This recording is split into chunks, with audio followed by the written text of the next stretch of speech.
అందరికీ శుభోదయం. జనవరి 4, 2025 మదనపల్లి, కలికిరి మరియు అనంతపురం మార్కెట్ సంబంధించిన సమాచారం. ముందుగా కలికిరి మార్కెట్ విఐబి మండి అధినేత అక్బర్ గారు ఇచ్చిన సమాచారం మేరకు నేటితో పోల్చి దిగుమతి పెరిగింది. ఈ ధరల విషయాలకు పోతే 70 రూపాయల నుంచి ఆరంభపు ధర, 100 రూపాయల ముగింపు ధర, టాప్ అండ్ టాప్ 120 నుంచి 140 రూపాయలు. Today Kalikiri market tomato small boxes 70 rupees starting rate, 120 rupees ending rate, top and top 140 rupees. ఇక అనంతపురం విషయాలకు వస్తే అనంతపురం నేటితో పోలిసి వాళ్ళ దిగుమతి తగ్గింది. 40,000 చిన్న కేట్లకి ధరల విషయానికి వస్తే పెద్దగా మార్పు లేదు. దిగుమతి తగ్గిన కూడా ధరలే మాత్రం పెరగలేదు. 30 రూపాయల నుంచి ఆరంభపు ధర, 80 రూపాయలు ముగింపు ధర. ఇవి అత్యధికంగా ఆధారపడుతుంది యావరేజ్ ధరలు. టాప్ అండ్ టాప్ అక్కడక్కడ ఒక్కొక్క బండిలో ఒక్కొక్కరుగా 90 రూపాయల దగ్గర నుంచి 120 రూపాయలు.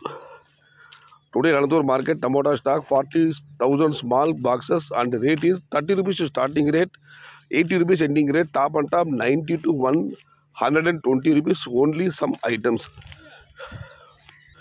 ఇక మదనపల్లి మాట దిగుమతి విషయానికి వస్తే మీరు కూడా ప్రత్యేకంగా చూస్తున్నారు. ఇది సిఎంహెచ్, టీవీఎస్ మరియు హెచ్ఎస్ మండికి సంబంధించి ప్రస్తుతం దిగుమతి ఆయన టమోటాల స్థితి. జీబర్ మండి అధినేత వెంకటేష్ గారు మరియు పలు మండీల మెచ్చలు ఇచ్చిన సమాచారం మేరకు నిన్నటితో పోలిస్తే వాళ్ళ మదనపల్లి మార్కెట్లో దిగుమతి స్వల్పంగా తగ్గింది. భారీగా తగ్గలేదు. కొన్ని మండీలకు నిన్నట్లాగా వచ్చింది, మరి కొన్ని మండీ తగ్గింది. మొత్తం మీద అయితే నిన్నటితో పోలిస్తే ఇవాళ దిగుమతి మదనపల్లి మార్కెట్లో స్వల్పంగా తగ్గింది. ఇది ఈరోజు మదనపల్లి, కలికిరి మరియు అనంతపురం మార్కెట్కు సంబంధించిన సమాచారం.